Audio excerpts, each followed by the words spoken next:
মক্কার মুহাজির আমর, তোর যদি সাহস থাকে দাগটা পার হয়ে দেখে, আয় আয় খেলা হবে, আয় আয়। আল্লাহু আকবার বলেন। বাড়িওয়ালা ল্যাংরা, দুই পাও নাই, ঢুকছে চোর। কিছু না হোক, যদি খালি জবান দিয়ে আওয়াজ দেয়, কে রে, চোর থাকবি না, ভাগে দৌড় মারিবি। বাড়িওয়ালা ল্যাংরা ওটা কি জানে? একটা আওয়াজে অনেক কিছু ঘটে। মুসলমানেরা যদি নারাই তাকবীর হুঙ্কার দিয়ে ময়দানে নামতে পারে, জালেম বেঈমান আর লুঙ্গি পরার টাইম পাবি না। একটা আওয়াজে অনেক কিছু, লিল্লাহে তাকবীর। হ্যাঁ, এটা, এই আওয়াজটা আমাদের অস্ত্র, হাতিয়ার। হ্যাঁ, এটা যতদিন কন্ট্রোল করতে পারবেন ততদিন আপনারা বিজয় লাভ করবেন। কিন্তু আমরা বাতিলকে দেখে আল্লাহু আকবার না বলে অন্য কিছু বলে ফেলে দিই। আল্লাহ হেদায়েত দান করেন। কষ্ট হচ্ছে আপনাদের? হযরত আলী কি বলতেছে? দাগটা পার হয়ে দেখে, আয় আয় খেলা হবে, আয় খেলা হবে। ডায়লগ দিত এই দেশের কিছু নেতারা আছে, শরীরই চলে না, কি বলে খেলা হবে, আছে না, আছে। সে এমপি মন্ত্রী বড় বড় কথা বলতো, আরে কি নেতার বড়, সে এমপি মন্ত্রী কই গেল? কোটি কোটি টাকা দামের গাড়ি পরে আছে, দুর্নীতি করে টেন্ডারবাজি করে বিশাল সুখের সাম্রাজ্য তৈরি করেছিল, বিশাল রাজপ্রাসাদ তৈরি করেছিল। আজকে কুত্তে যায় পেশাব করতেছে, তারানের কেউ না। কথা কন নাকি আপনারা? নেতার কোটি টাকা দামের গাড়ি গ্যারেজে পড়ে আছে, চড়ার মতো কেউ নাই। কথা বলেন। মন্ত্রীরা সব কোথায় গেল, এমপিরা সব কোথায় গেল, কোথায় কাদের কাকা, ওদের সারা দেশটা এখন লাগে ফাঁকা ফাঁকা। পালাবো না পালাবো না, যায় না তাদের দেখা, ওদের সারা দেশটা এখন লাগে ফাঁকা ফাঁকা। আইন মন্ত্রী আটকে গেল আইনেরই ফাঁকে, দাড়ি সারা দরবেশটারে ভণ্ড ভণ্ড লাগে। দাড়ি কাটে নৌকা চড়ে পালা সারা জীবন দিছে, তাও নৌকা ছাড়েনি। কথা কন, কথা কন। আইনে মন্ত্রী আটকে গেল আইনেরই ফাঁকে, দাড়ি সারা দরবেশটারে ভণ্ড ভণ্ড লাগে। পলকের ঝলক গেল, পলকের ঝলক গেল, থামিয়ে নেটের চাকা, ওদের সারা দেশটা এখন লাগে ফাঁকা ফাঁকা। কোথায় গেল সংসদেতে মমতাজের গান, কোথায় গেল হযরত বলা স্বামী ওসমান। 70 রাকাত তাহাজ্জুদ পড়তো, বিরাট বড় আল্লাহর ওলি দাবি করত। কিন্তু 5 আগস্টে 2024 সালে ভাগ্যে কি আছে আল্লাহর ওলিরা জানতো না। মাইক পেলে বলতে খেলা হবে। আজকে বাংলাদেশের পুরো মাঠ পড়ে আছে, কিন্তু এই পাক্কা খেলোয়াড়রা নেয়।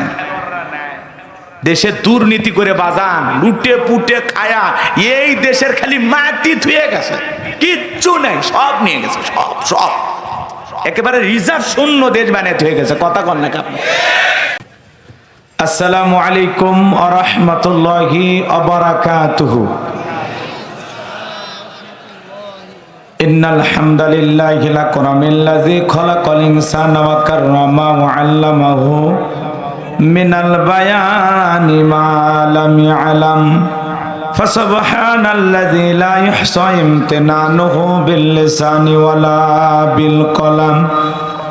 নাশহাদু আল্লা ইলাহা ইল্লাল্লাহু ওয়াহদাহু লা শারীকা লাহু ওয়া নাশহাদু আন্না সাইয়্যিদানা ওয়া সানাদানা ওয়া হাবিবানা ওয়া মাওলানা মুহাম্মাদান আবদুহু ওয়া রাসূলুহু আল্লাযী আরসালাহু বিল হাক্কি বাশীরান ওয়া নাযীরান وداعيا إلى الله بإذنه وسراجا وقمرا منيرا فقد قال الله تعالى في كلامه المجيد وفي فرقانه الحميد।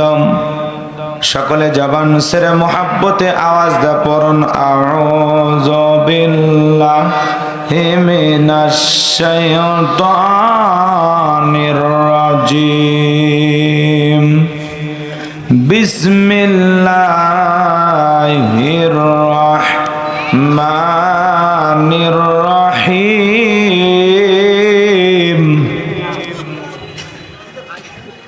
تبارك الذي بيده الملك وهو على كل شيء قدير الذي خلق الموت والحياة ليبلوكم أيكم أحسن عملا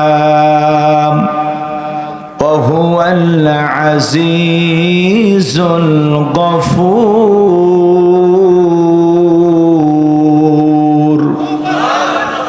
صدقت يا رب العالمين.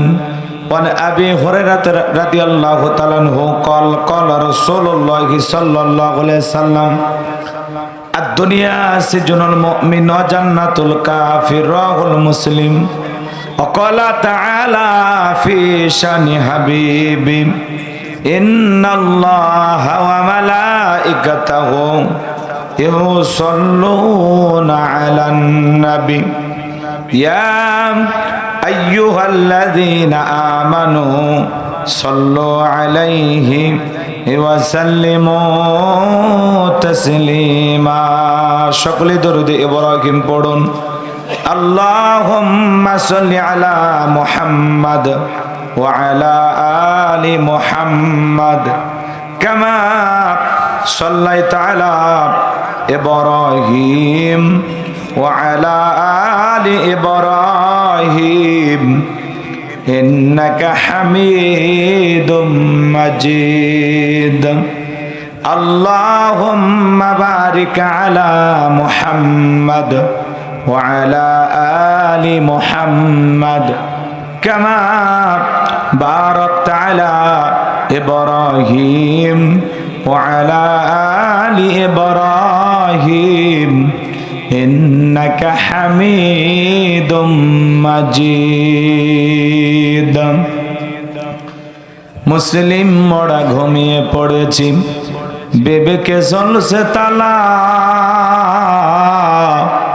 রক্ত মদরে হয়েছে শিথিল, পাপে অন্তর কালাম।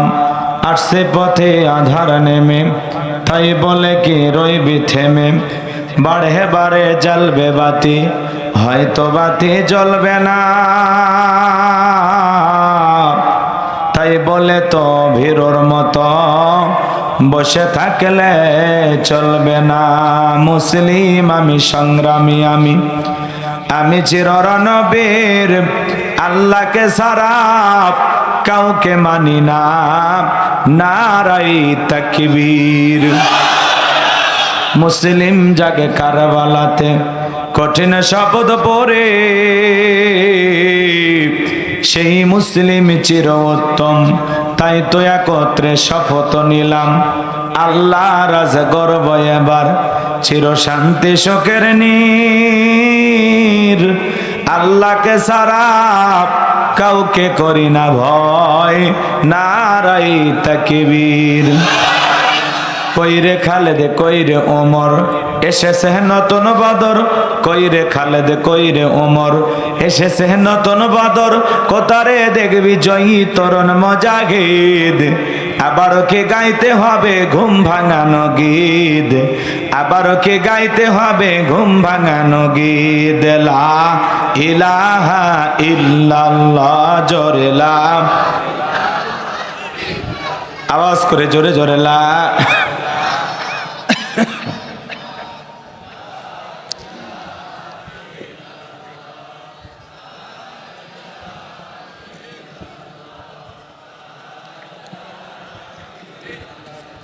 জোরে লা ইলাহা ইল্লাল্লাহ, জোরে লা ইলাহা, জোরে লা ইলাহা ইল্লাল্লাহ, জোরে লা।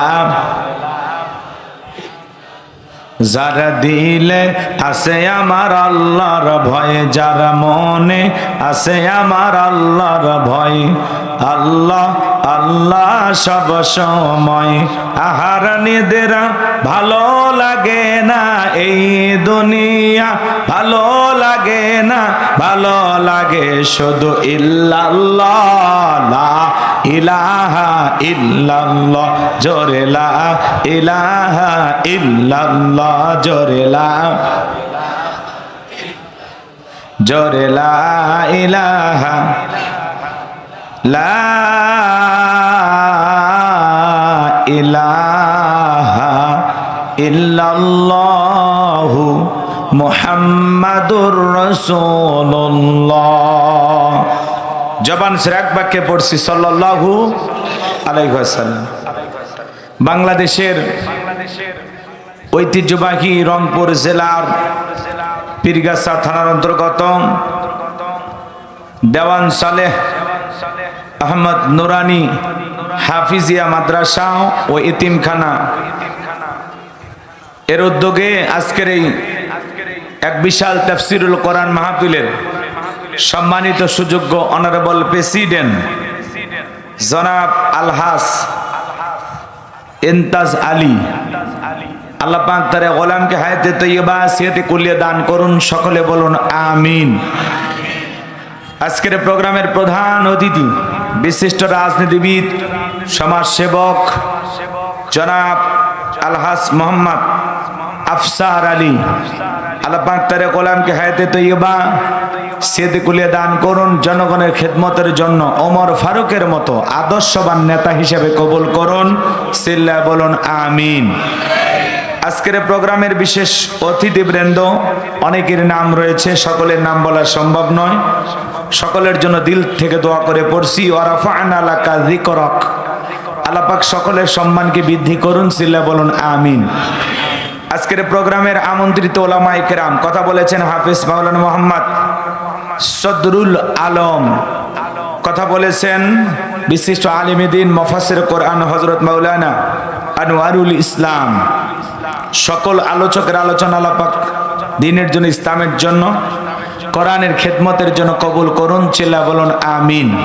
মঞ্চে উপস্থিত সম্মানিত ওলামায়ে কেরাম, সামনে বসা পিতৃ সমতুল্য মুরব্বী বাবাজিরা, কলিজার টুকরা প্রাণপ্রিয় যুবক ভাইরা, ছোট্ট ছোট সোনামানিকেরা, পর্দার আড়ালের সম্মানিত বলা সরলা আবেদা সালেহা মা বোনেরা, সবাইকে নিয়ে মহান মনিবের দরবারে সিজদা অবনত চিত্তে কালিমাতে শুকুর আদায় করে পড়ছি আলহামদুলিল্লাহ। হয় নাই কৃপণতা অলসতা দূর করে মুসলমান হিসাবে সিংহের মতো বাঘের মতো গর্জন করে আল্লাহর দেয়া জবান দ্বারা দুইটা ঠোঁট নাড়া চিৎকার মেরে বলুন আলহামদুলিল্লাহ।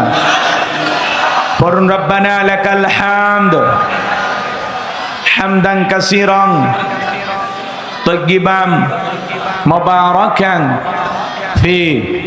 লক্ষ কোটি দরুদ সালাম মানবতার শ্রেষ্ঠ বন্ধু বিশ্বনবী, বিশ্বনেতা, যে নবী আইয়ামে জাহিলিয়াতের যুগে আগমন করে অসভ্য মানুষগুলোকে সভ্য বানিয়েছেন, অভদ্র মানুষগুলোকে ভদ্র বানিয়েছেন, কোরআন নামের সংবিধান দিয়া কোরআনের রাজ কায়েম করে সোনালী যুগ উপহার দিয়ে মদিনার পাক ভূমিতে শায়িত আছেন। সেটা রাসূলের প্রতি কলিজা ভরা মহাব্বত নিয়ে পড়ছি দরুদ সালাম, সকলেই পড়ুন সাল্লাল্লাহু আলাইহি ওয়াসাল্লাম। সম্মানিত ভাইয়ের, আজকের প্রোগ্রামে আসতে পেরে বসতে পেরে আপনারা খুশি না বেজার? কারা কারা বেজার দুই হাত তুলে দেখান। আপনারা বেজার হয়েছেন? ও না বুঝে তুলেছেন, তাই না? শোনেন, খালি জোশ থাকলে হবে না, জোশের সাথে হুঁশও থাকা লাগবে। আজকের মাহফিলে আসতে পেরে বসতে পেরে কারা কারা খুশি, মুখে নিয়ে হাসি, আওয়াজ দেবে বেশি। আল্লাহ নামের এমন একটি স্লোগান দেবেন, এলাকায় যদি কোনো ইসলাম বিরোধী উই পোকা, সার পোকা, তেলা পোকা থাকে, ওদের কলিজায় যেন কম্পন সৃষ্টি হয়, এমন আওয়াজ তুলতে রাজি আছেন যারা? দুটি হাত টান টান করে তুলে দেখান তো তারা। লিল্লাহে তাকবীর, লিল্লাহে তাকবীর। আল কোরআনের আলো, আল হাদিসের আলো, দুনিয়ার মুসলিম, সারা বিশ্বের মুসলিম। আমার নেতা তোমার নেতা, আমার নেতা তোমার নেতা। লিল্লাহে তাকবীর, আল কোরআনের আলো, আল হাদিসের আলো,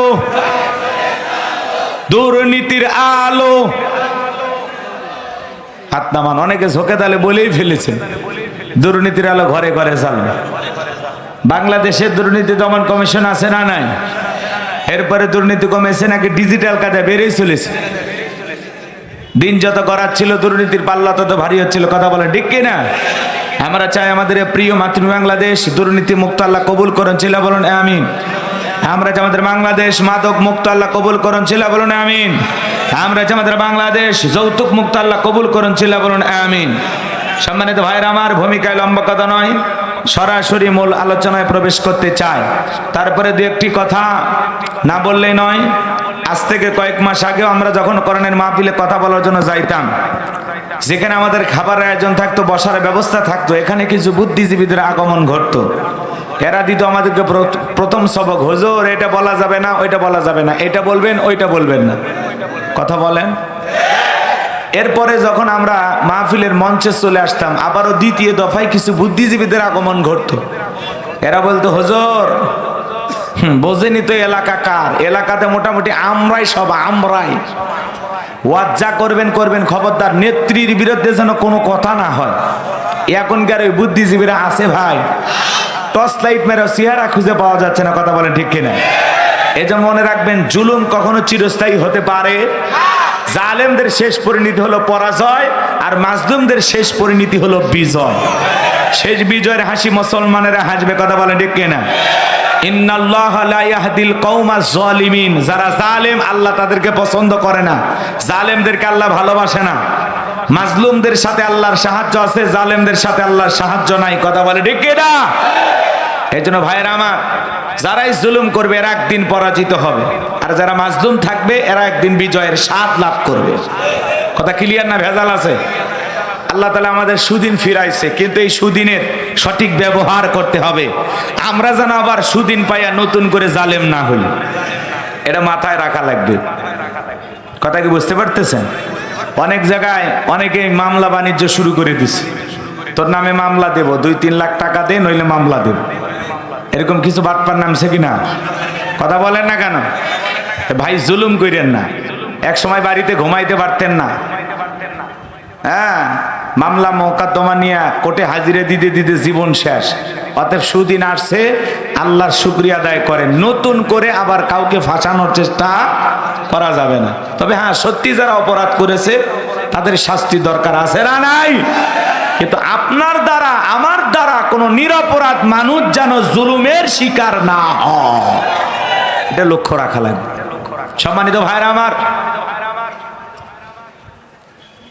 আমরা যত জায়গায় ওয়াজ করতে যাই, বলে হুজুর ওয়াজ যা করবেন করবেন, খবরদার রাজনীতির কোনো কথা বলবেন না।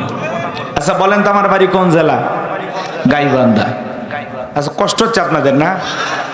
গরিব এলাকায় বাড়ি তো, এই জন্য আমার জেলার নামটা নিতে আপনাদের কষ্ট হচ্ছে। একটু জোরে বলেন, আমার বাড়ি কোথায়? গাইবান্ধায়। আমি আসছি কোন জেলা? রংপুর। গাইবান্ধা রংপুর পাশাপাশি, আপনার আমার মাঝেই হবে ভালোবাসাবাসী। কোরআনের জন্য। কার জন্য? আবার ভুল বুঝছেন না, ঠিক আছে? রাগ করবেন না ভাইরা আমার। আমার বাড়ি গাইবান্ধা জেলা, আমি আসছি রংপুরে। আমি যে এখানে রাজনীতির কথা বলবো পীরগাছা থানায়, আগামী নির্বাচনে এলাকা মহিলা মেম্বার পদেও দাঁড়ানোর কোনো যোগ্যতা আছে? তাহলে আমি কেন এখানে রাজনীতি করব? যদি করাই লাগে নিজের এলাকায় করতে হবে। কথা বলেন ঠিক কিনা? এই জন্য আপনারা টেনশন মুক্ত থাকবেন। আমি বাংলাদেশের রাজনীতি কোনো দলের বক্তা না, আমি রাজনীতি কোনো বক্তব্য দেব না। I will not say any political word because I am not a leader of any political party. কারণ এখানে সব দলের লোক আছে না নাই? এখানে বসে আছেন বিএনপি, আওয়ামী লীগ, জাতীয়বাদী জামাত ইসলাম, জাসদ, বাসদ, চরমনাই, ৮৮ দেনবেগি, ফুরফুরে, হাটহাজারী, ওলামা নেজামা, তাবলিগ, পাবলিক, ওলামা লীগ, গণতন্ত্র, গণফোরাম, সুসমাজ, বিকলাঙ্গ, এলজিবি, বিডিএম, নাগরিক শক্তি, ভিপিএল সোসাইটি, 4 দল, 14 দল, 8 দল, 19 দল, 20 দল, ইসলাম, বিএনএফ, বাংলাদেশ কংগ্রেস এ পর্যন্তই থাক। আবার ওই ভিপি নূরের আছে গণ অধিকার পরিষদ। ছোট ছোট বাচ্চারা আন্দোলন করে নতুন স্বাধীনতা আনলো, এরা আবার একটা নতুন দল গঠন করছে, হাসনাস, সারজিৎ, নাহিদ। এদের দলের নাম এনসিপি। কথা কয় না কেন? এনসিপি। কথা কি বুঝতে পারতেছে? তো বাংলাদেশে এত দলীয় লোক যেখানে, আমি কি বোকা দলীয় আলোচনা করব? কথা বলে না কেন? আমি যদি দলীয় আলোচনা করি, এই দিক থেকে যদি একটা দল লোক গুতা মারে, ওই দিক থেকে আর একটা দল লোক থানায় টেলিফোন করে, আমি হুজুর অবস্থা ভালো না খারাপ? অতএব আজকের মাহফিলে বাংলাদেশের রাজনীতি নিয়ে কোনো আলোচনা করা হবে? বলেন, বাংলাদেশের রাজনীতি নিয়ে কোনো আলোচনা করা হবে না। তবে হ্যাঁ, আমি যদি কোনো রাজনৈতিক বক্তব্য দেই, এই পৃথিবীর শ্রেষ্ঠ রাজনীতিবিদ, শ্রেষ্ঠ রাষ্ট্রনায়ক, শ্রেষ্ঠ রাষ্ট্রপতি, শ্রেষ্ঠ সেনাপতি, শ্রেষ্ঠ বৈজ্ঞানিক, শ্রেষ্ঠ দার্শনিক, শ্রেষ্ঠ বাবা, শ্রেষ্ঠ নানাব, শ্রেষ্ঠ স্বামী, শ্রেষ্ঠ আদর্শ, শ্রেষ্ঠ মহামানব রহমাতুলিল আলামিনের মদিনার আদর্শের রাজনীতির কথা বলবো। আমি যদি কোনো রাজনৈতিক বক্তব্য দেই, খলিফাতুল মুসলিমিন আমিরুল মুমিনিন হযরত ওমর ফারুকের আদর্শের রাজনীতির কথা বলবো।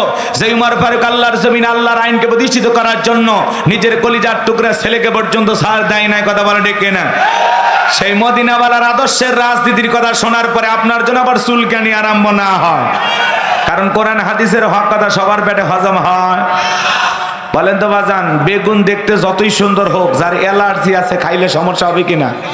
তো কোরআন হাদিসের হক কথা যতই সুন্দর হোক, যদি মনটা আবু জেলের মতো 6-9 পেঁয়াজ দিয়ে ভরা থাকে, বলেন তো ওর ভিতরে ভালো লাগবে না খারাপ লাগবে? মনটা যদি আবু বকরের মতো নরম হয়, কোরআন শুনলে ঈমান বাড়বে।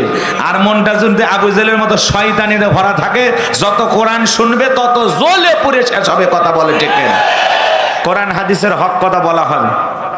অবস্থা আপনার যেমনই হোক, কিছু কিছু মানুষ আছে দাড়ি টুপি দেখলে ওদের শরীর চুলকায়, কোরআন দেখলেও চুলকায়, মাঝে মাঝে অবস্থা এমন হয়ে গেছে এখন হুজুর দেখলেই চুলকায়। কথা করতে কেন? কোরআন হাদিসের হক কথা বলা হবে। আল্লাহ রাব্বুল আলামিন বলেন, তিবিয়ানা লিকুল্লি শাই, মানব জীবন পরিচালনা করার জন্য রান্নাঘর থেকে পার্লামেন্ট পর্যন্ত যত নিয়ম নীতি দরকার দিয়েছেন বিশ্ব সরকার। কথা বলে ঠিক কিনা? আমার ভাইয়েরা, আপনার জন্য কেউ জায়গা ছেড়ে দেবে না, নিজের জায়গা নিজেকেই তৈরি করে নেওয়া লাগবে। এই পৃথিবীর জমিনে নবী রাসূলের দাওয়াতি কাজ করেছেন, তাদের দাওয়াতি কাজেও কাফের বেঈমানরা বাধার প্রাচীর তৈরি করে দিয়েছিলেন। এরপরে আল্লাহর পয়গম্বররা শত বাধার প্রাচীরকে ভেঙে আল্লাহর জমিনে আল্লাহর পথে মানুষকে দাওয়াত দিয়েছেন। কথা বলা ঠিক কিনা? আপনার আমার প্রিয় নবী কালেমার দাওয়াত দিতে কোরআনের প্রচার করতে মার খেয়েছেন, রক্ত জুড়িয়েছেন, দান্দার মোবারক শহীদ হয়ে গেছেন। সাহাবায়ে কিরাম দিনকে প্রতিষ্ঠিত করতে মার খেয়েছেন, রক্ত জুড়িয়েছেন, জীবন দিয়েছেন। ও বাংলার মুসলমান, 1952 সালে এদেশের মানুষ যদি ভাষার জন্য জীবন দিতে পারেন, 1971 সালে আপনার আমার পূর্বপুরুষেরা যদি এই দেশের স্বাধীনতার জন্য, এদেশের মাটির জন্য জীবন দিতে পারেন, 2024 সালে স্বৈরাচার জালেমকে বিদায় করে দেওয়ার জন্য এদেশের 2000 বেশি মানুষ যদি জীবন দিতে পারেন, প্রয়োজন যদি হয় আল্লাহর এই জমিন, আল্লাহর দ্বীনকে প্রতিষ্ঠিত করার জন্য, কোরআনের সমাজ ব্যবস্থা কায়েম করার জন্য যদি কখনো ডাক আসে, প্রয়োজনে বিবির কাছ থেকে বিদায় নে, সন্তানদের কাছ থেকে বিদায় নে, মাথায় কাফনের কাপড় বেঁধে আল্লাহর এই জমিন, আল্লাহর দ্বীনকে প্রতিষ্ঠিত করার জন্য নবীদের মতো, সাহাবায়ে কিরামদের মতো বুকের তাজা রক্ত দিতে হয়, কারা কারা দিতে রাজি? 2 হাত তুলে আল্লাহকে দেখা।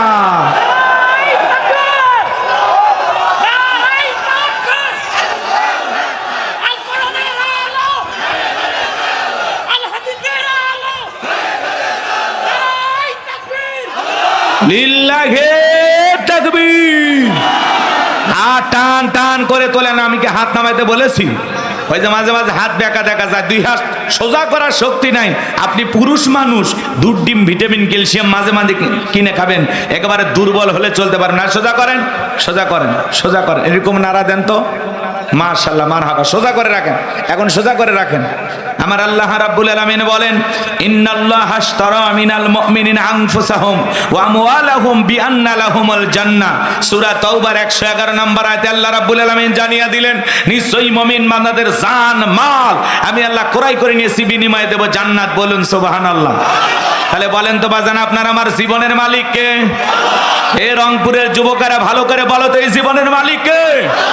প্রেম করবার প্রেমিকাকে পার্কে নিয়ে যায়, ডায়লগ দিবা, এ জীবন তোমার, তুমি শুধু আমার। ওরে হাইব্রিড যুবক, এই জীবনের মালিক কে?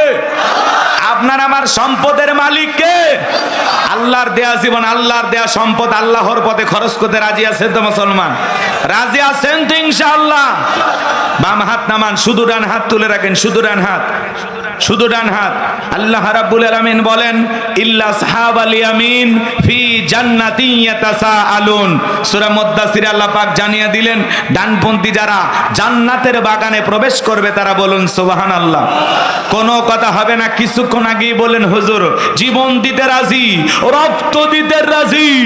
আপাতত জীবন রক্ত দুইটার কোনোটাই দিতে হবে না। ডান হাতটা পকেটের ভিতর ঢুকে দিয়ে যে যা পারেন যতটুকু পারেন এই মাদ্রাসার জন্য প্রাণ ভরে দান করবেন। সোজা ডান হাত পকেটে দেন, আমিও দিচ্ছি। নিজের পকেটে হাত দেবেন, অন্য কারো পকেটে হাত দিয়ে পকেট মেরে বলে মার খাবেন না। সবাই পকেটে হাত দেন। স্বেচ্ছাসেবক যারা আছেন, যাদেরকে দায়িত্ব দেওয়া আছে, ব্যাগ নিয়ে, রুমাল নিয়ে, চাদর নিয়ে, যার কাছে যা আছে তাই নিয়ে মাঠে নামো, খেলা হবে। আমার আল্লাহ রাব্বুল আলামিন বলেন এটি এমন একটি কিতাব যে কিতাবের মধ্যে কোনো সন্দেহ নাই, কোনো সংশয় নাই, কোনো মিথ্যা নাই, কোনো ধোঁকা নাই। There is no doubt. বলুন আল্লাহু আকবার। হুদাল লিল মুত্তাকিন, মুত্তাকি বান্দাদের জন্য গাইডলাইন হিসাবে, পথ প্রদর্শক হিসাবে আসমান থেকে কিতাবটি নাজিল করেছেন কে? সেই কিতাবের আলোচনা শুনলে লাভ না লস? লাভটাকে আমার আল্লাহ জানায় দিলেন ওয়া ইযা কুরিয়াল কুরআনু ফাসতামিউ লাহু ওয়া আনসিতু লাআল্লাকুম তুরহামুন।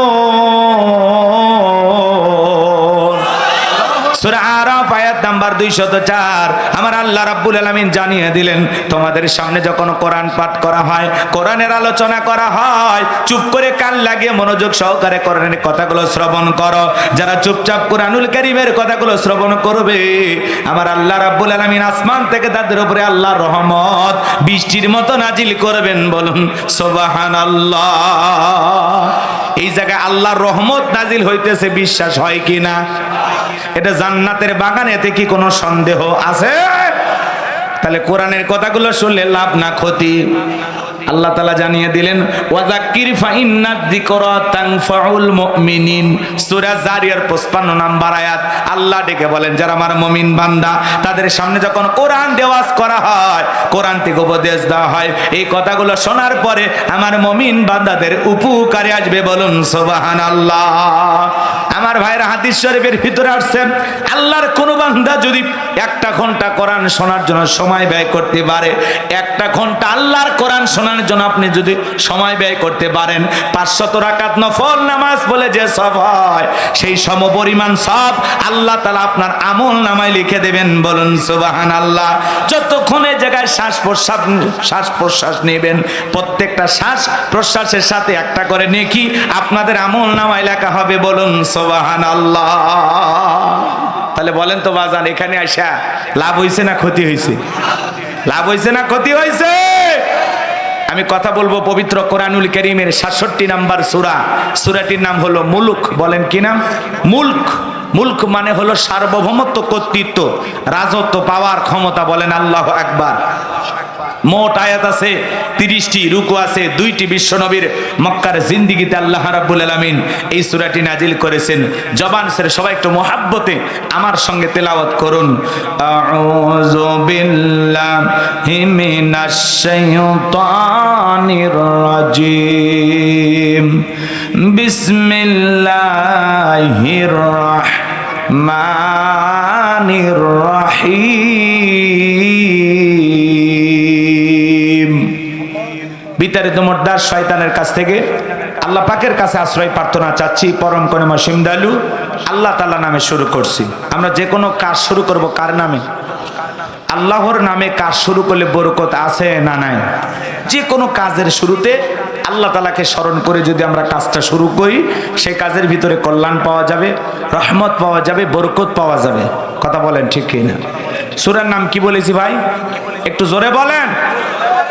আমি করব আওয়াজ, আপনারা দেবেন আওয়াজ, জবাব দিবেন ঠিক ঠিক। আলোচনা হবে কমপ্লিট। শ্রোতাদের স্পিরিটে বাড়ে, বক্তার হিট, আলোচনা হবে জায়গা মতো ফিট। আগে বলতাম কিছু আছে প্যান্ডেলে, কিছু আছে অ্যাঙ্গেলে। এখন আর অ্যাঙ্গেলে না, যা বলবো সব ডাইরেক্ট। অ্যাঙ্গেলে বলার দিন শেষ, ডাইরেক্ট বলার বাংলাদেশ। কথা বলেন ঠিক কিনা? এই জন্য একটু সহযোগিতা করবেন। কি হলো? কি পাগলামি নাকি? আমি আরো চাচা সরাইয়া দিলাম যাতে বাতাসটা আমি ভালো মতো পাই। আপনারা ফ্যান ঘুরিয়ে দিতেছে, একটু হালকা করে আমার দিকে আরেকটু, ব্যাস ব্যাস, ঠিক আছে, চলবে। সব ঠিক ছিল, সব ঠিক আছে এখন। জি, সাউন্ড সিস্টেমও ঠিক আছে। চুপচাপ নাড়াচাড়া করবেন না, গুতাগুতি করবেন না, সাইডে দাঁড়ায় সুবহানাল্লাহর জিকির করেন। জি, বেশি গুতাগুতি করবেন সমস্যা, কথা কয় না কেন? হ্যাঁ, কারণ ওয়াজ মাহফিলের অধিকাংশ মাইক বিভিন্ন জায়গায় ভালো হয় না। আর মাইক যদি ভালো না হয়, ওয়াজ করবেন সাইদি সাহেবের মতো, শোনা যাবে তোফাজ্জলের মতো। কথাকে বুঝতে পারছেন? মাইকের সাউন্ড সিস্টেমটা সুন্দর হলে, বক্তার কণ্ঠের চাইতে মাইকের সাউন্ড সিস্টেমটা বেশি সুন্দর হলে, কথা বলে ঠিক না? চলেন আমরা আলোচনা শুরু করি। কষ্ট হচ্ছে আপনাদের? সূরার নাম কি? মুলক। মনে থাকবে তো ইনশাআল্লাহ? মুলুক, অনেকে বলে মুলুক। কথা কি বুঝাইতে পারলাম নাকি রাগ করলেন আপনারা? এই সূরার নামটা মনে থাকবে না? মুলক। মুলুক মানে কি? সার্বভৌমত্ব, কর্তৃত্ব, রাজত্ব, পাওয়ার, ক্ষমতা কার হাতে? এটা জোরে বলেন। সম্মানিত ভাইয়েরা আমার, আল্লাহর কোন বান্দা যদি সূরা মুলক নিয়মিত আমল করে, গভীর মনোযোগ দিয়ে কথাগুলো বোঝার এবং শোনার চেষ্টা করবেন। আল্লাহর কোন বান্দা যদি সূরা মুলক নিয়মিত আমল করে, নিয়মিত তিলাওয়াত করে, কঠিন কিয়ামতের ময়দানে এই সূরাটি তিলাওয়াতকারী ব্যক্তির পক্ষে আল্লাহর দরবারে সুপারিশ করবেন। বলুন সুবহানাল্লাহ। যে ব্যক্তি সূরা মুলক নিয়মিত তিলাওয়াত করবে, নিয়মিত আমল করবে, কিয়ামতের ময়দানে এই সূরা তিলাওয়াতকারী ব্যক্তির পক্ষ নিয়া আল্লাহর সাথে কিয়ামতের ময়দানে ঝগড়া করবে। সুবহানাল্লাহ বলে। তাহলে কোরআনের সুপারিশ যদি আমাদের ভাগ্যে জুটে যায়, এতে আমরা লাভবান হব না ক্ষতিগ্রস্ত হব? লাভবান হতে হলে বলেন তো তাহলে সূরা মুলক আমরা নিয়মিত তিলাওয়াত করতে পারবো তো ইনশাআল্লাহ? আমল করব তো ইনশাআল্লাহ? সম্মানিত ভাইয়েরা আমার, আমার আল্লাহ রাব্বুল আলামিন বলেন, তাবারাকাল্লাযী বিয়াদিহিল মুলকু ওয়া হুয়া আলা কুল্লি শাইইন কাদির।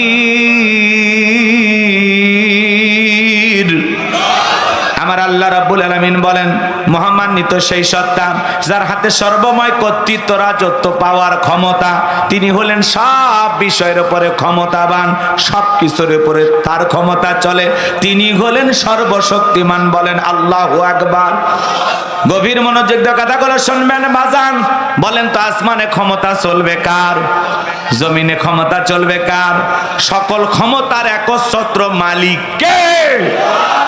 আসমান আর জমিনে আল্লাহর চাইতে বড় আর কেউ আছে? ওয়ালাম ইয়াকুল্লাহু কুফুয়ান আহাদ। আকাশ আর জমিনে আল্লাহর সমকক্ষ, আল্লাহর সমতুল্য আর কেউ নাই। বলেন আল্লাহু আকবার। তাবারাকাল্লাযী বিয়াদিহিল মুলকু ওয়া হুয়া আলা কুল্লি শাইইন কাদির। মহামান্বিত সেই সত্তা যার হাতে সর্বময় কর্তৃত্ব, রাজত্ব, পাওয়ার, ক্ষমতা। তিনি হলেন সব বিষয়ের উপরে ক্ষমতাবান। তাহলে সকল ক্ষমতার একমাত্র মালিক কে? আর একটু জোরে বলেন কে? আল্লাহর চাইতে বড় ক্ষমতা ধরার কেউ? আসমান আর জমিনের সবকিছুর একচ্ছত্র মালিক আমার আল্লাহ। নাকি কেউ ভাগ আছে? কারো ভাগ আছে? আল্লাহ রাব্বুল আলামিন বলেন, লিল্লাহি মুলকুস সামাওয়াতি ওয়া মা ফিল আরদ। আকাশ আর জমিনের একচ্ছত্র মালিক আমার আল্লাহ। সবকিছুর একমাত্র মালিক কে? আল্লাহর চাইতে বড় শক্তিধর, ক্ষমতাধর আর কেউ আছে? আন্নাল কুওয়াতা লিল্লাহি জামিআ।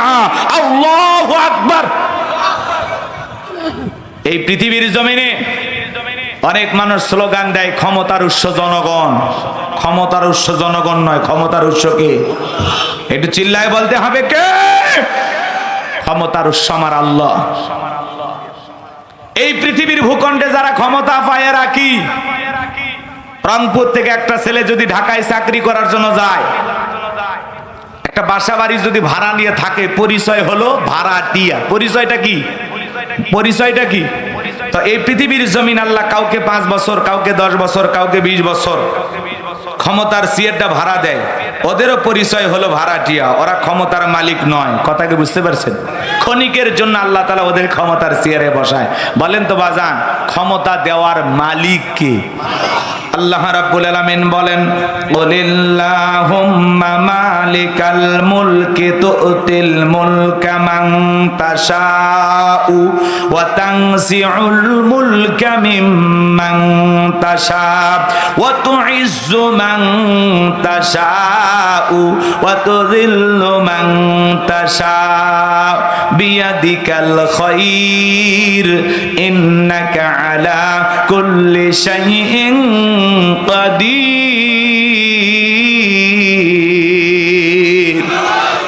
সূরা আলে ইমরানের 26 নম্বর আয়াত আল্লাহ রাব্বুল আলামিন জানিয়ে দিলেন, রাজত্ব দেওয়ার মালিক আমি আল্লাহ, ক্ষমতার চেয়ারে বসানোর মালিক কে? ক্ষমতার চেয়ারে বসাইলে সম্মান দেওয়া হলো এমনটা নয়। ক্ষমতার সম্মান দুইটা ভিন্ন জিনিস। এই পৃথিবীর জমিনে অনেক মানুষকে ক্ষমতার চেয়ারে বসাইয়াও জুতার বাড়ি খাওয়াইয়া আল্লাহ বিদায় করছে, কথা বলেন ঠিক কিনা? যারা ক্ষমতার চেয়ারে বসে দাম্ভিকতা করেছে, অহংকার করেছিল, নিজেকে খোদাদ্রোহী দাবি করেছিল, এই পৃথিবীর ভূখণ্ডে সবচাইতে বেশি খোদাদ্রোহী, ক্ষমতার দাম্ভিকতায় অহংকারে এতটা পাপিষ্ট ছিল, আসমানের দিকে চোখ তুলে পর্যন্ত তাকাইতো না।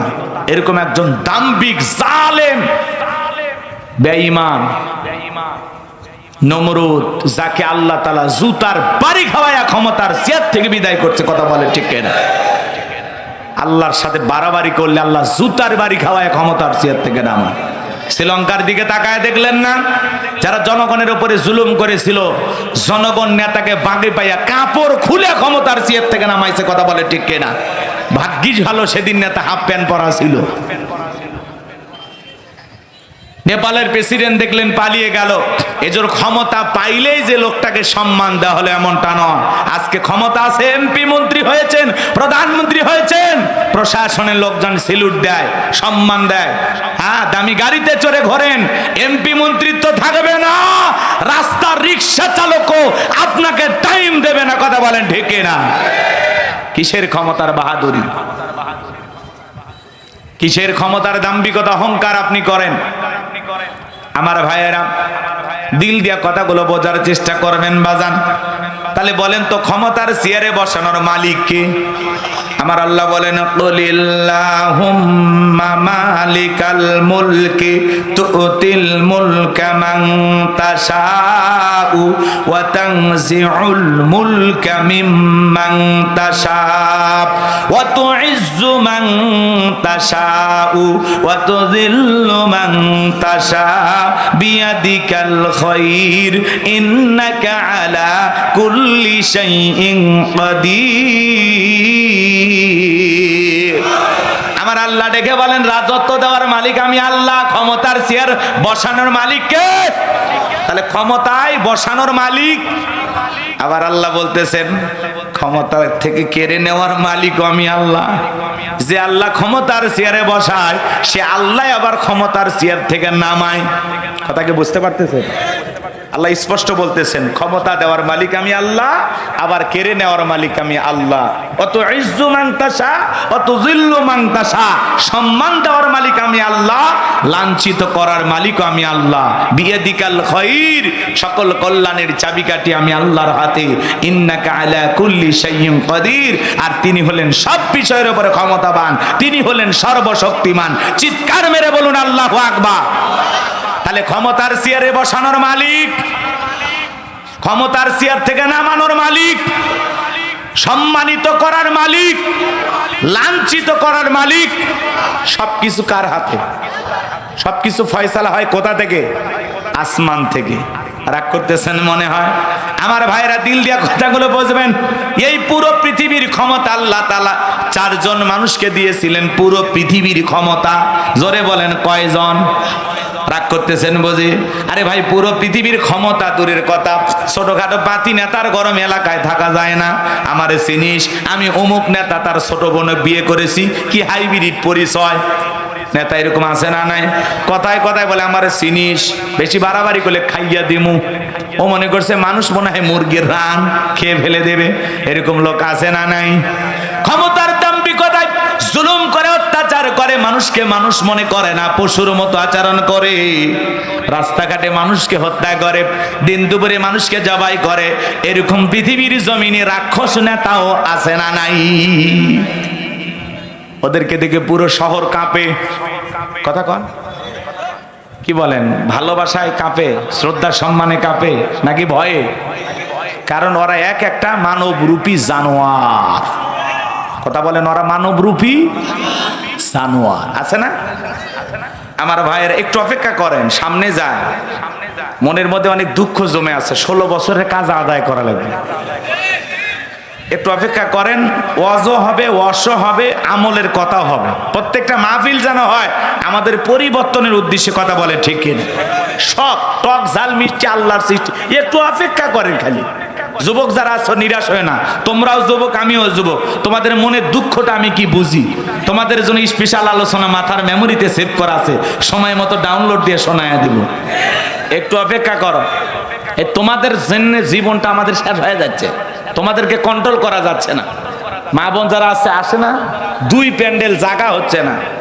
এই মা বোনদের জন্য হালকা কিছু আলোচনা করা দরকার আছে না? নাই? কিছু বেঁকা মা বোন আছে, এখানে সেখানে বেঁকা হয়ে চলতে চায়।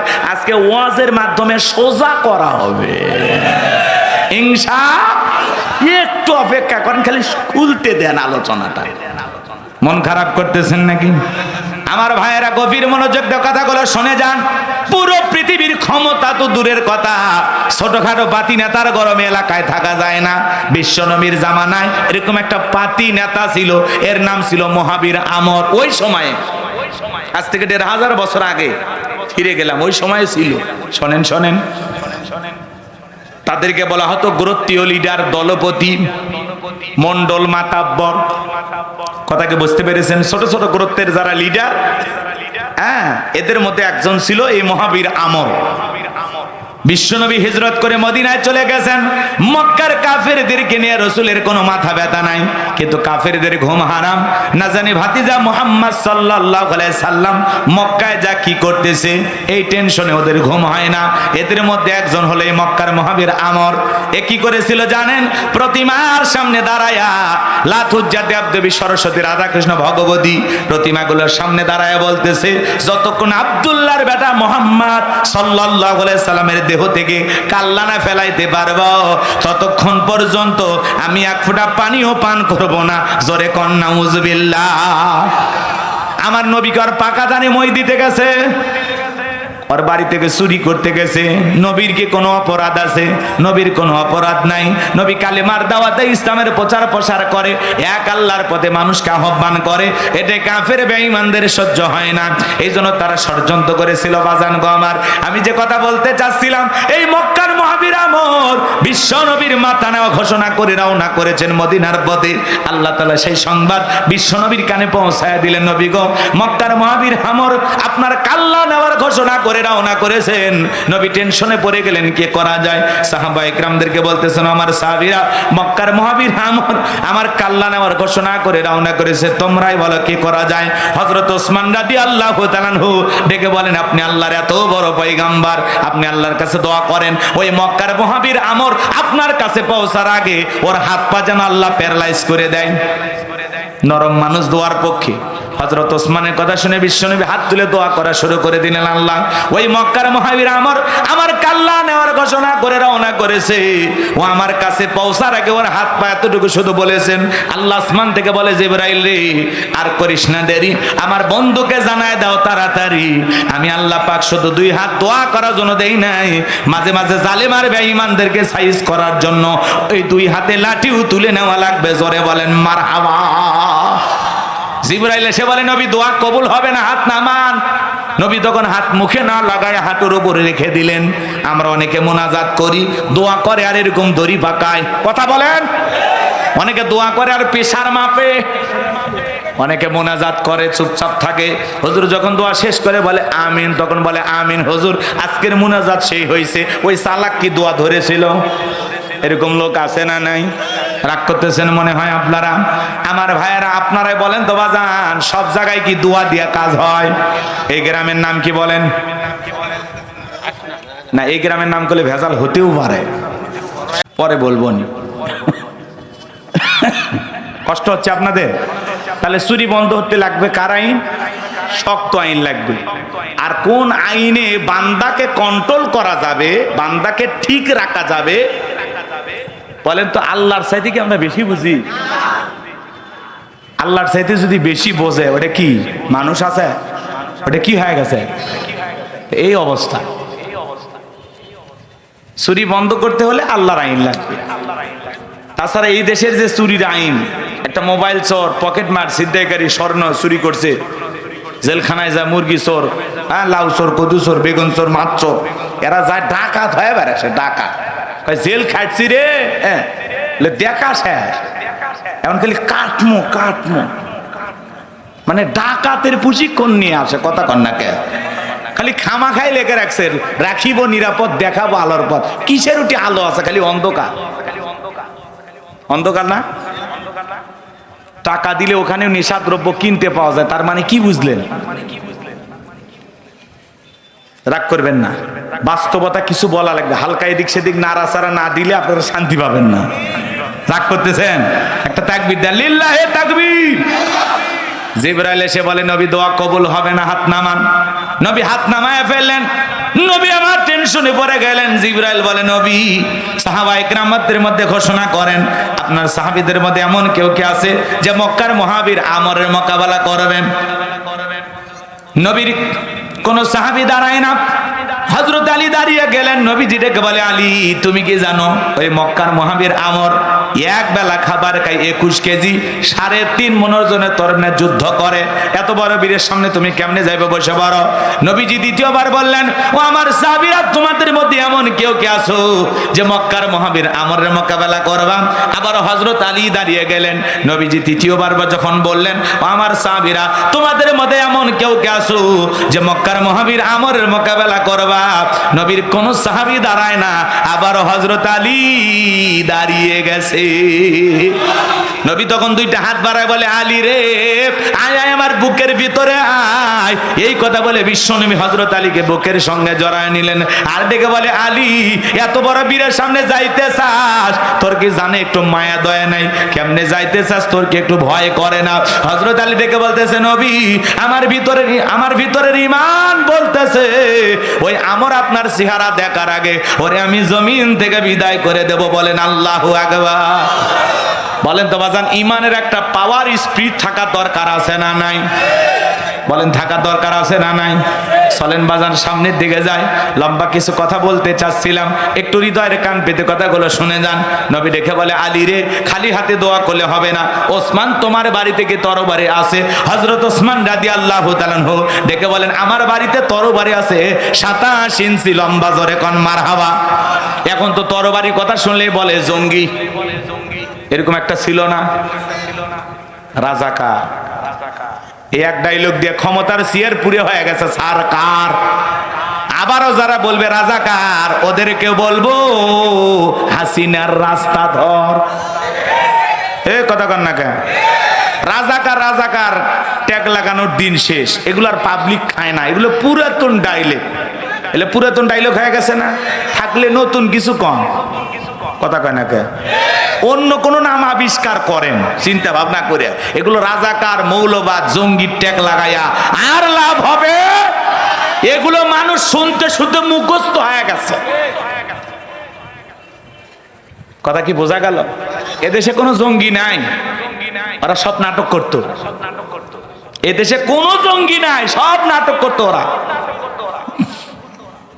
শোনেন, মনে করেন আপনাদের এই এলাকায় রংপুরে একটা দাওরা হাদিস মাদ্রাসা আছে। তো কুরবানির আগে হুজুর বলতেছে, বাবা, কয়েকদিন পরে কুরবানির ঈদ হবে, তোমাদের মধ্যে এমন কেউ কে আসো, কয়েকজন থাকবা এরকম যে রংপুর শহরের কোটিপতি ধনীরা কুরবানির পশু জবাই করবে, সেই পশু জবাইয়ের কাজে সহযোগিতা করবা, এরকম ছেলে পেলে তোমরা আসো। তো মাদ্রাসার মনে করেন 80 জন ছেলে হাত তুলে ওয়াদা দিল, হুজুর ঈদের ছুটিতে বাড়িতে যাব না, আমরা কুরবানির পশু জবাই করব, তাহলে তার বিনিময়ে কিছু হাদিয়াও পাবো, চামড়াটা মাদ্রাসায় দিবে। যদিও চামড়ার দাম একেবারে কমে গেছে, গরুর দাম 3 লাখ আর চামড়ার দাম 250 টাকা। ওরা মনে করেছে চামড়ার দাম কমায়া দেশের মাদ্রাসা বন্ধ করে দেবে। মনে রাখবেন, এই দেশের মানুষের পকেটে পকেটে আল্লাহ টাকা রেখে দিয়েছে। গেছে মাদ্রাসা চালানোর জন্য। চামড়ার দাম কমায়া মাদ্রাসা বন্ধ হয়েছে একটা, আরো বাড়ছে। কথা বলেন, সিন্ডিকেট করে ওরা মনে করছে চামড়ার টাকা তুলে হুজুরের মনে চলে, অত সহজ না।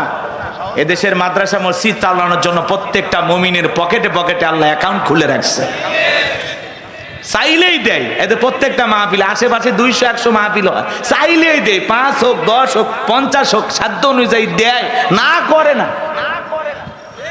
আল্লাহ আপনাদের হায়াত দান করুন। আপনারা এইভাবে মুক্ত হস্তে হাতকে প্রসারিত করে দান করে যান, আল্লাহ কবুল করেন। জোরে বলেন আমিন। লম্বা হবে, লম্বা করবো না, সংক্ষিপ্ত কথা শুনে যান। 80টা ছেলে হুজুর বলতেছে, বাবা খালি হাতে তার গরু জবাই করা যাবে না, জবাই করতে লাগে কি? সোরা, সোরা না, সোরা, ছুরি, চাকু, আপনারা কি বলেন এগুলোই তো।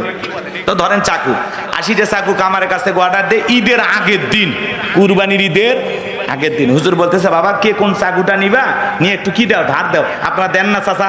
বালু টালু নিয়ে একেবারে লঙ্গি উপরে তুলে বসে, হ্যাঁ এক মুরব্বী, বাপরে বাপ, চাচা লঙ্গি কোন জায়গা তুলছে আমি আর বললাম না, আপনার বুঝে না। বালু দা, আমি চাচা কি হচ্ছে? বলছে কাল কুরবানি হবি তো। আমি করছি যে কাজে লঙ্গি উপরে তুলছেন কুরবানি তো আপনি হয়ে যাবেন। তো এরকম বালু দিয়ে ধার দিতেছে। এলাকার কিছু তেল তেলা গোয়েন্দার থাকে না, যারা হুজুর আলেম ওলামা মসজিদ মাদ্রাসা সহ্য করে না, এরকম একটা হাইব্রিড শয়তান খবর পাইয়া একেবারে থানায় যা খবর দিয়েছে যে অমুক মাদ্রাসায় জঙ্গিদের বিশাল আস্তানা, বিশাল ঘাঁটি, অস্ত্রের ঝনঝনানি, চোখের সামনে আমি ট্রেনিং চলতেছে দেখে আসলাম। ওই যে ছেলেবেলে যে ধার দিতেছে অস্ত্র, এই কথা শুনে প্রশাসনের লোকজন পুরো থানার একেবারে সমস্ত পুলিশ নিয়ে যা পুরো মাদ্রাসা ঘেরাও করছে। ঘেরাও করে ভিতরে ঢুকে মুহতামিম হোসেন, হুজুর গোপন তথ্যের ভিত্তিতে সংবাদ পাইয়াছি এখানে নাকি জঙ্গিদের বিশাল ঘাঁটি, বিশাল আস্তানা। কথা কম। হুজুর বলতেছে না এই মাদ্রাসায় কোনো জঙ্গি নাই। তখন বলছে, না হুজুর আমরা যে সংবাদ পাইছি ইহা মিথ্যা হওয়ার কোনো সম্ভাবনা নাই। এই পুরো মাদ্রাসা সার্চ করো, তল্লাশি চালাও। পুরো মাদ্রাসা খুঁজতে খুঁজতে মুহতামিম হুজুরের রুম থেকে পাইছে এক বস্তা কি, ওই যে ছুরি। এই বস্তা নিয়ে এসে এবার হুজুরের সামনে ঢালা হয়েছে। বুঝতে পারছেন, বস্তার থেকে যখন 80টা ছুরি বের হয়েছে, চাকু বের হয়েছে। এই দৃশ্য দেখার পরে ওসি সাহেব বলতেছে, হুজুর এসব কি, এসব কি? এক বুদ্ধিমোটা ছাত্র কোন জায়গায় কোন কথা বলা লাগবে, কথার ব্রেক নাই। কথা কি বুঝতেন? কথার কি নাই, ব্রেক নাই। ও তখন বলতেছে এসব কি বুঝতেছেন না, আগামী 10 তারিখ খালি ধর্ম আর জবাই কর্ম, ধর্ম আর জবাই কর্ম, রক্তের বন্যা বয়ে যাবে, রক্তের বন্যা। ওসি সাহেব এবার বলতেছে, এই মুহতামিম সবগুলো গ্রেফতার করো। মুহতামিম হুজুর বলতেছে, ওসি সাহেব আপনি মুসলমান না? কয় মুসলমান না মানে আমার বাপ ত্রিপল হাজি, 3 বার হজ করছে। তাই নাকি? বলে তো হাজি যদি আপনার বাপ হয় তা আপনি বাজি কেন, কি হয়েছে? তখন বলতেছে আগামী 10 তারিখ মানে বুঝছেন না? এই ছেলেটা বলা লাগবে একভাবে, বলেছে আর একভাবে। এই ছেলে বুঝাইতে চাইতেছে আগামী 10 তারিখ হলো পবিত্র ঈদ উল আজহা, কুরবানির গরু ছাগল ধরবে আর জবাই করবে। তখন বলতেছে ও ঘটনা এই, আগে হুজুর ধরো তারপরে তদন্ত করো। কথা কয় না কে? তারপরে বলে এই। মনে রাখবেন বাজান গো আমার, ওরা জঙ্গির নাটক তৈরি করত। এই দেশে কোনো জঙ্গি নাই, এই দেশে কোনো জঙ্গি নাই। যারা ভবিষ্যতে আবারও জঙ্গির নাটক তৈরি করবে ওদের দাঁত ভাঙা জবাব দেওয়া লাগবে। কথা বলেন ঠিক কিনা? আমার ভাইয়েরা, এদেশের মসজিদ মাদ্রাসা নিয়ে কোনো ষড়যন্ত্র করতে দেওয়া হবে? মনে রাখবেন এদেশের মাদ্রাসাতে জঙ্গিদের ট্রেনিং দেওয়া হয় না, এদেশের মাদ্রাসাগুলোতে জুমার নামাজের ট্রেনিং দেওয়া হয়, জীবনের শেষ জানাজার নামাজের ট্রেনিং দেওয়া হয়। এদেশের আদর্শ নাগরিক তৈরি হয় মাদ্রাসা থেকে। চলেন না বাজানের সামনের দিকে যায়। হযরত ওসমান তরবারি নিয়ে আসলেন, নবীজি হযরত আলীর হাতে তরবারি ধরা দিলেন। হযরত আলী তরবারি পায়ে মারছে দৌড়, দৌড়াইতে দৌড়াইতে আমরের মুখোমুখি যখন হয়ে গেছে, আমর ডেকে বলে, কি রে পিচ্চি আলী তুই কেন আমার সামনে? হযরত আলী বলে, পিচ্চি না কি পরে বুঝাইতেছি, কথায় আছে ছোট মরিচের ঝাল বেশি। হযরত আলী দোয়া পড়তেছেন আর দাগ টানতেছেন। আপনারা এই দোয়াটা পরে যদি বাড়ির চতুর্দিকে ফু দিতে পারেন, পানি ছিটায় দিতে পারেন, বড় বড় দুর্ঘটনার হাত থেকে, এমনকি চুরির হাত থেকে থেকেও আল্লাহ আপনার পরিবারকে হেফাজত করবেন। আল্লাহু আকবার বলেন। এইবার হযরত আলী কি সেই দোয়া পড়েছিলেন জানতে মনে চায়? শুনবেন। হযরত আলী এবার দোয়াটা পড়তেছেন আর দাগ টানতেছেন। দাগটা টানা শেষ হয়ে গেল, তরবারিটা উঁচু করে বলে, এই মক্কার মুহাজির আমর, তোর যদি সাহস থাকে দাগটা পার হয়ে দেখে, আয় আয় খেলা হবে, আয় আয়। আল্লাহু আকবার বলেন। বাড়িওয়ালা ল্যাংরা দুই পাও নাই, ঢুকছে চোর, কিছু না হোক যদি খালি জবান দিয়ে আওয়াজ দেয়, কে রে, চোর থাকবি না, ভাগে দৌড় মারিবি। বাড়িওয়ালা ল্যাংরা ওটা কি জানে? একটা আওয়াজে অনেক কিছু ঘটে। মুসলমানেরা যদি নারাই তাকবীর হুঙ্কার দিয়ে ময়দানে নামতে পারে, জালেম বেঈমান আর লঙ্গি পরার টাইম পাবি না। একটা আওয়াজে অনেক কিছু, লিল্লাহে তাকবীর। হ্যাঁ, এটা এই আওয়াজটা আমাদের অস্ত্র, হাতিয়ার। হ্যাঁ, এটা যতদিন কন্ট্রোল করতে পারবেন ততদিন আপনারা বিজয় লাভ করবেন। কিন্তু আমরা বাতিলকে দেখে আল্লাহু আকবার না বলে অন্য কিছু বলে ফেলে দিই। আল্লাহ হেদায়েত দান করেন। কষ্ট হচ্ছে আপনাদের? হযরত আলী কি বলতেছে? দাগটা পার হয়ে দেখে, আয় আয় খেলা হবে, আয় খেলা হবে। ডায়লগ দিতে এই দেশের কিছু নেতারা আছে শরীরই চলে না, কি বলে খেলা হবে, আছে না? আছে। সেই এমপি মন্ত্রী বড় বড় কথা বলতো, আরে কি নেতার বড়। সেই এমপি মন্ত্রী কই গেল? কোটি কোটি টাকা দামের গাড়ি পরে আছে, দুর্নীতি করে টেন্ডারবাজি করে বিশাল সুখের সাম্রাজ্য তৈরি করেছিল, বিশাল রাজপ্রাসাদ তৈরি করেছিল। আজকে কুত্তে যায় পেশাব করতেছে, তারানের কেউ না। কথা কন নাকি আপনারা? নেতার কোটি টাকা দামের গাড়ি গ্যারেজে পড়ে আছে, সরার মতো কেউ নাই। কথা বলেন। মন্ত্রীরা সব কোথায় গেল, এমপিরা সব কোথায় গেল, কোথায় কাদের কাকা, ওদের সারা দেশটা এখন লাগে ফাঁকা ফাঁকা। পালাবো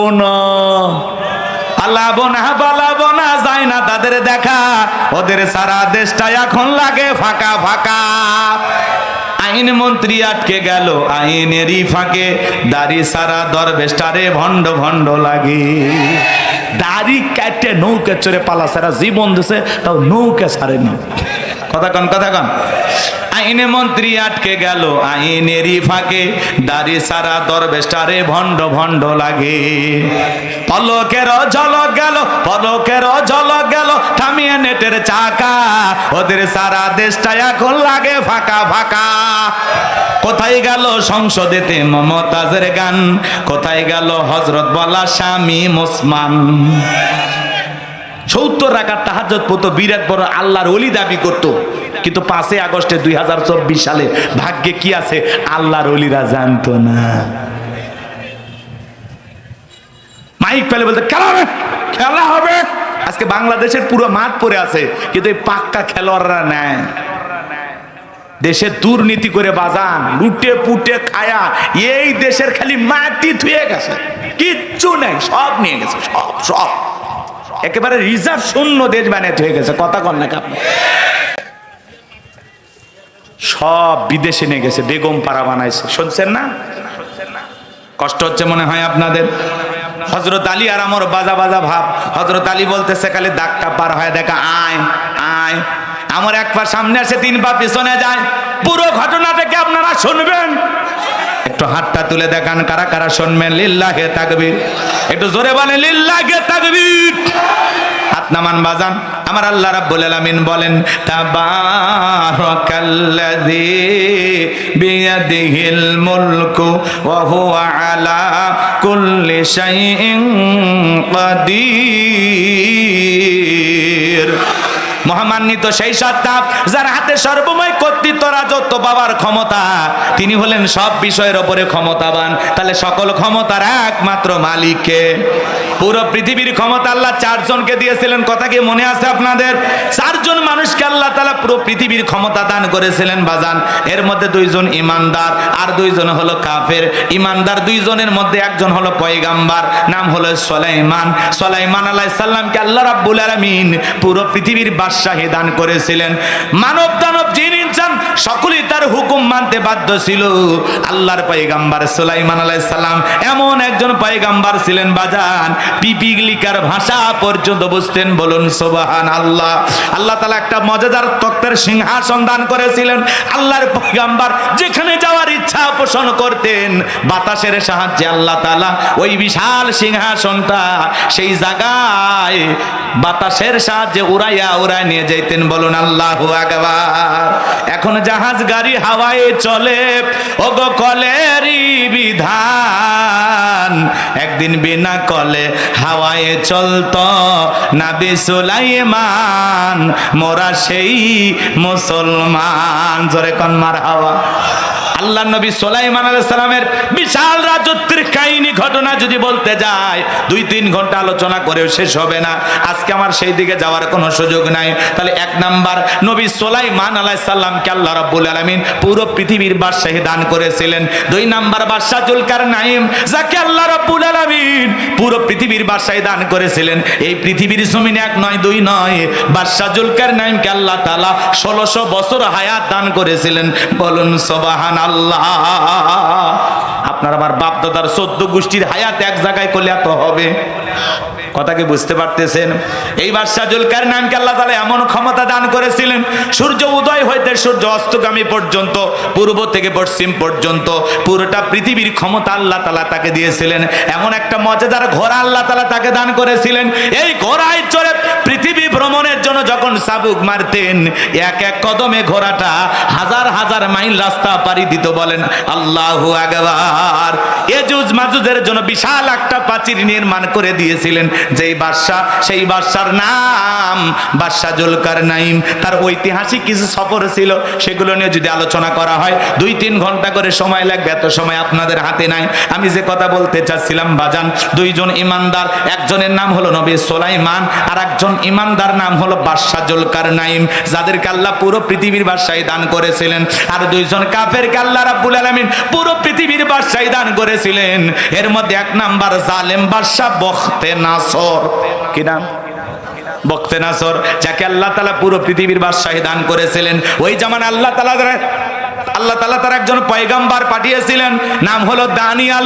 আল্লাহর নবী দানিয়াল আলাইহিস সালাম যখন তার কওমের মানুষদেরকে সুন্দর করে দাওয়াত দিতে লাগলেন, ইয়া বানি ইসরাঈল যাকুরু নি'মাতি আল্লাতী আন'আমতু আলাইকুম ওয়া আন্নী ফাদ্দালতুকুম আলাল আলামিন। আল্লাহ নবী দানিয়াল ডেকে বলে, ও বনি ইসরাঈল উম্মতেরা, দাম্ভিকতা করো না, অহংকার করো না। তোমাদের বাপ দাদা কৃতদাস ছিল, গোলাম ছিল, সেখান থেকে আল্লাহ তাআলা আজাদ করেছেন, মুক্ত করেছেন, তোমাদেরকে একটা সুন্দর জীবন দিয়েছেন। এখনো সময় আছে, আল্লাহর সেই নিয়ামতের শুকরিয়া আদায় করো, আল্লাহর প্রশংসা আদায় করো। আল্লাহ নবী দানিয়াল ইসলামের দাওয়াত শোনার পরে উম্মতরা ডেকে বলে, পয়গম্বর বাপ দাদা কি করেছিল জানার দরকার নাই, পুরান দিনের গল্প শোনায় কোনো লাভ হবে না। আল্লাহ নবী দানিয়াল ডেকে বলে, শোনো, এখনো সময় আছে, গাছের পূজা বাদ দাও, চন্দ্রের পূজা বাদ দাও, সূর্যের পূজা বাদ দাও, এখনো সময় আছে, এক আল্লাহর ইবাদত করো। তারা কোনো মতেই আল্লাহ নবী দানিয়াল ইসলামের দাওয়াত গ্রহণ করলেন না। লম্বা ঘটনা একটু সংক্ষিপ্ত করে বলে দিয়ে যায়। দিনে দাওয়াত দেয়, রাতে দাওয়াত দেয়, সকালে দাওয়াত দেয়, বিকেলে দাওয়াত দেয়, কোনো মতেই যখন তারা দাওয়াত গ্রহণ করলো না, তারা যখন দাম্ভিকতা দেখালো, খোদাদ্রোহী হয়ে গেল, আল্লাহর পয়গম্বর তখন ডেকে বলে, শোনো, কোন জাতির মানুষ, কওমের মানুষ যদি দাম্ভিকতা করে, অহংকার করে, খুব বেশি বাড়াবাড়ি করে, আল্লাহ তাআলা তখন ওই জামানার মানুষদেরকে সাইজ করার জন্য 2 ধরনের আযাব আর গজব পাঠায়। 1 নাম্বার হলো আসমান জমিনের গজব দিয়ে আল্লাহ তাদেরকে ধ্বংস করে দেয়, আর না হয় তাদের ভাগ্যে জালেম শাসক পাঠাইয়া দেয়। দেশের জনগণ হবে যেমন, দেশের নেতাও হবে তেমন। কথা বোঝেন নাই মনে হয়? জনগণ 1 নাম্বার, নেতাও 1 নাম্বার। জনগণ চিটার, নেতা হবে বিশ্ব চিটার। কথাকে বুঝতে পারতেছেন? এজন্য দেশের এদিক খেয়াল করেন, দেশের জনগণ ঠিক, পুরো দেশ ঠিক, গাছের গোড়া ঠিক, মাথা ঠিক। জনগণ 1 নাম্বার না হওয়া পর্যন্ত এ দেশে ইসলাম কায়েম করা যাবে না। আমাদের আগে 1 নাম্বার হলেন। আপনি হাত তুলে বলতেছেন, আল্লাহ দেশের নেতাদের উমরের মতো বানায় দেন। আপনি যখন হাত তুলে দোয়া করেন আল্লাহ দেশের নেতাদের ওমরের মতো বানায় দেন, আল্লাহ বলে পাগল রে, ওমরের দেশে থাকার মতো জনগণ হতে পেরেছিস, আগে জনগণ হওয়া লাগবে ভালো, তাহলে পুরো সমাজ রাষ্ট্র দেশকেও ভালো করা সম্ভব। কষ্ট হচ্ছে আপনাদের? আমাদের ভিতরে তো মানবতা নাই। একটা পুলিশ, কয়েকজন পুলিশ এক আসামিকে গ্রেফতার করেছে মোহাম্মদপুর থেকে ঢাকা। তার একটা ছোট্ট মেয়ে বাবাকে গ্রেফতার করেছে, দৌড়ে চলে গেছে বাবার কাছে, আমার বাবাকে নিয়ে যেতে দিব না। ছোট্ট মেয়েটা বাবাকে জড়িয়ে ধরেছে, ভিতরে মানবতা নাই, মনুষ্যত্ববোধ নাই। ছোট্ট নিষ্পাপ কন্যা সন্তান বাবাকে জড়িয়ে ধরেছে, বাবাকে থানায় নিতে দেব না। পুলিশকে বলতেছে আমার বাবাকে ধরে নিয়ে যাবেন না, আমার বাবাকে ছেড়ে দেন। ওই ছোট্ট বাচ্চার কচি মুখে কে যেন সাইড থেকে একটা থাপ্পড় বসায় দিয়েছে। সোশ্যাল মিডিয়াতে ঘটনাটা ভাইরাল হয়ে গেছে। চিন্তা করেন বাজান, একটা আসামি ধরতেই পারে, গ্রেফতার করে নিয়ে যাইতেই পারে, অপরাধ থাকলে তার বিচার হবে, এটাও আমরা বিশ্বাস করি। কিন্তু একটা নিষ্পাপ সন্তান বাবাকে জড়িয়ে ধরেছে, আদর করতে চায়, বাবাকে নিয়ে যেতে একটু বাধা দেয়। এই ছোট্ট কন্যা সন্তানের গালে যে থাপ্পড় মেরেছে, এই কুলাঙ্গারের বিচার আগে হওয়ার দরকার আছে না নাই? কারণ সন্তানেরা বাবাকে ভালোবাসে, বাবাই তাদের পৃথিবী, বাবাই তাদের স্বপ্ন সাধনা। আর বিশেষ করে কন্যা সন্তানেরা, এরা যে বাবাকে কতটা ভালোবাসে কেমনি বোঝাবো?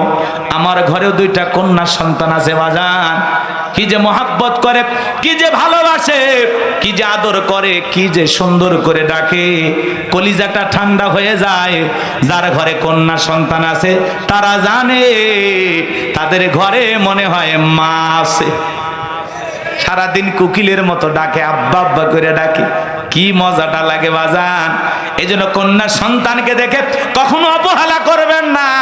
অনেক মানুষ আছে কন্যা সন্তান জন্মগ্রহণ করলে মুখটা ভার হয়ে যায়, বাপরে মুখের মধ্যে মানে বৈশাখ মাসের মেঘ করছে, তাকান যায় না। এ ভাই শুনলাম তোমার বউ গর্ভবতী, বাচ্চা হয়েছে। শুনে লাভ নাই, আশা করছিলাম একটা হয়েছে, আর একটা কি হয়েছে? মেয়ে বাচ্চা ভাই। আর ছেলে হলে কি গরম। যদি খালি শোনে আমার বইয়ের পোলা বাচ্চা হয়েছে, ছেলে বাচ্চা হয়েছে, পীরগাছা বাজারের মিষ্টি থাকে না, পাও টানার মিষ্টি থাকে না, সব কিনে নিয়ে আসে। পুরো কিরাম খাও, কে ভাই আর তো খুঁজে, আরে বেটার বেটা হয়েছে, ছেলে সন্তান হয়েছে, কি খুশি। আর কন্যা সন্তান হলে মুখটা ভার, এরা কপাল পোড়া। যাদের ঘরে প্রথম কন্যা সন্তান তারা বড় ভাগ্যবান, এদের তকদির নসিব বড় ভাগ্য। আল্লাহ তাআলা এদের জীবনটাকে সুন্দর করবেন, পরিবর্তন করে দিবেন। কন্যা সন্তান এসেছেন মানে আল্লাহ তাআলা সংসারের ভিতরে রহমত পাঠাইয়া দিয়েছেন। কথা বলেন ঠিক কিনা? অবহেলা করবেন না, কারণ কন্যা সন্তানের পিতা ছিলেন মুহাম্মদ রাসূলুল্লাহ সাল্লাল্লাহু আলাইহি ওয়াসাল্লাম। আমার ভাইয়েরা অনেক লম্বা হবে, লম্বা করার সুযোগ নাই। যে কথা বলতে চাচ্ছিলাম বাজার, তাহলে ছোট্ট কন্যা সন্তানের গালে যে থাপ্পড় বসাইছে, ভিডিওর মাধ্যমে শুধু থাপ্পড় মারাটা দেখা গেছে, কে মেরেছে, কোন দিক থেকে মেরেছে বোঝা যায় নাই। আমরা বলতে চাই সেটা মানুষ হোক কিংবা পুলিশ হোক, এই জঘন্য কাজ যে করেছে নিষ্পাপ, এই কন্যা সন্তানের গালে থাপ্পড় মেরেছে, আমরা সেই কুলাঙ্গারের বিচার বাংলার জমিনে দেখতে চাই।